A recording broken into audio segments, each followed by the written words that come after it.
আজকে আমরা পশ্চিমবঙ্গ ভূমি সংস্কার আইন ১৯৫৫-র একটা মানে নির্দিষ্ট দিক নিয়ে কথা বলছি।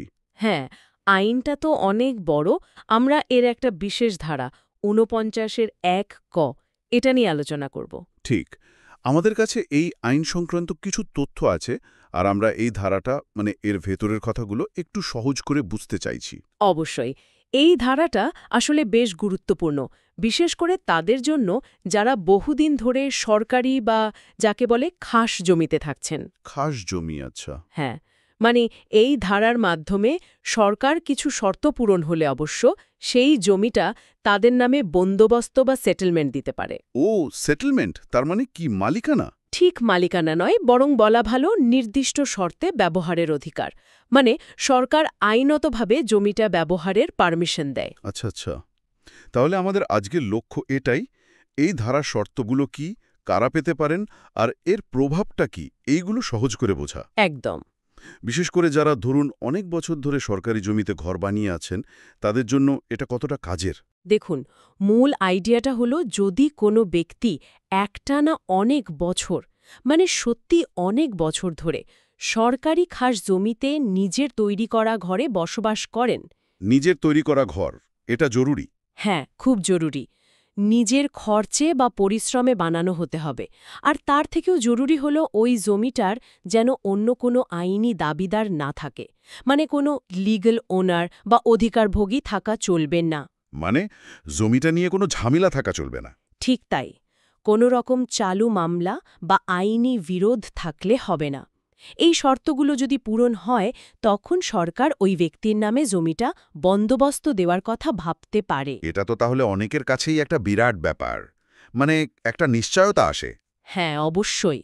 কিন্তু প্রক্রিয়াটা যে খুব সহজ তা কিন্তু নয়।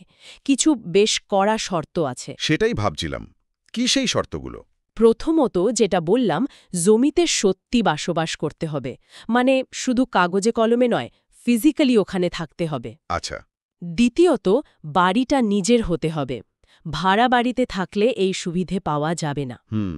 আর তৃতীয়, এবং খুব গুরুত্বপূর্ণ, জমিটা নিয়ে কোনো রকম আইনি বিবাদ বা মামলা মোকদ্দমা যেন না চলে। জমিটা পরিষ্কার থাকতে হবে। বেশ লজিক্যাল শর্ত। এগুলো নিশ্চিত করে যে যারা সত্যি দীর্ঘদিন ধরে আছেন তারাই সুযোগটা পান। একদম। উদ্দেশ্য এটাই। আচ্ছা, ধরুন কেউ এই শর্তগুলো পূরণ করলেন, তারপর কি করতে হবে, প্রসেসটা কি? আবেদন করতে হয়। এর পুরো বিষয়টা দেখেন মূলত ভূমি ও ভূমি সংস্কার আধিকারিকের দপ্তর, মানে BL&LRO অফিস। ওনারা কি করেন? আবেদন পাওয়ার পর ওনারা তদন্ত করেন। সরে জমিনে তদন্ত? হ্যাঁ, মানে নিজে গিয়ে দেখেন, কি দেখেন? খতিয়ে দেখেন সব শর্ত পূরণ হচ্ছে কিনা। যেমন কতদিন ধরে আছেন, বাড়িটা কি সত্যি আবেদনকারী বানিয়েছেন, জমিটা নিয়ে অন্য কোনো সমস্যা আছে কিনা, এই সব। তার মানে এটা অটোমেটিক কিছু নয়, পুরো তদন্তের ওপর নির্ভরশীল। একেবারেই।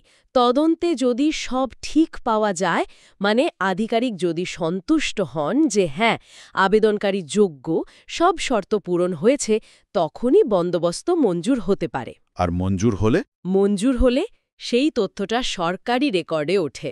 মানে জমির যে রেকর্ড বা পর্চা ROR, সেখানে এটা নথিভুক্ত করা হয়। এটা একটা আইনি স্বীকৃতি, বুঝলেন তো? হ্যাঁ, বুঝলাম। একটা উদাহরণ দিলে হয়তো আরো পরিষ্কার হবে।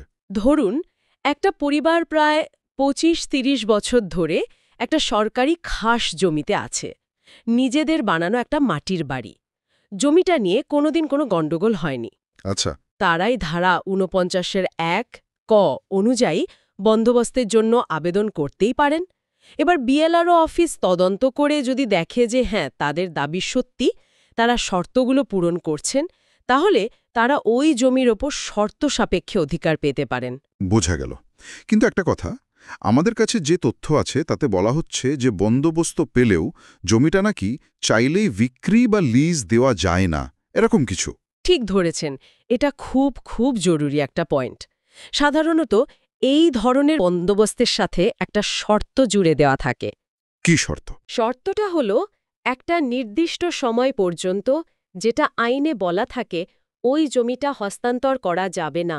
মানে বিক্রি করা যাবে না, কাউকে দান করা যাবে না, বা লিজও দেওয়া যাবে না। ও আচ্ছা।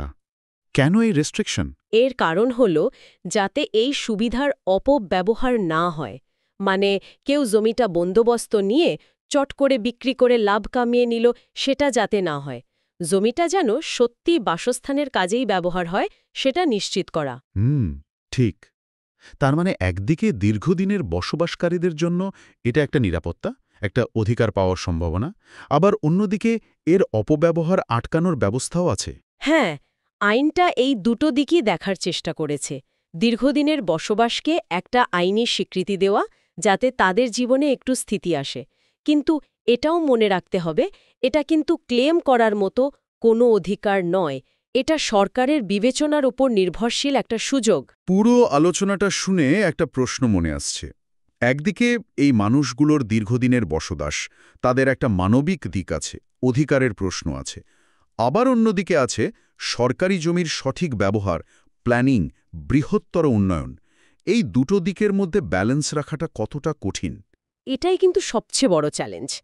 দেখুন, এই বন্দোবস্ত প্রক্রিয়াটা হয়তো দীর্ঘদিনের দখলকে একটা আইনি কাঠামো দেওয়ার চেষ্টা করছে, কিন্তু এর প্রয়োগে স্বচ্ছতা আর ন্যায্যতা বজায় রাখাটা বিরাট কঠিন কাজ। কিরকম? মানে কিভাবে নিশ্চিত করা যায় যে শুধু যোগ্য লোকেরাই পাচ্ছেন, কোনো বেনিয়ম হচ্ছে না?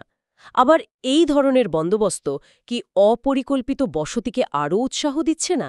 সরকারি জমির সবচেয়ে ভালো ব্যবহার কি এভাবেই হচ্ছে? এই প্রশ্নগুলো কিন্তু থেকেই যায়। সত্যি ভাবার বিষয়। হ্যাঁ, এই অধিকার দেওয়া আর সার্বিক উন্নয়ন পরিকল্পনার মধ্যে একটা সঠিক ভারসাম্য খুঁজে বের করা, এটাই পলিসমেকারদের জন্য একটা লাগাতার পরীক্ষার মতো। এর জন্য একটা খুব সুচিন্তিত আবার মানবিক অ্যাপ্রোচ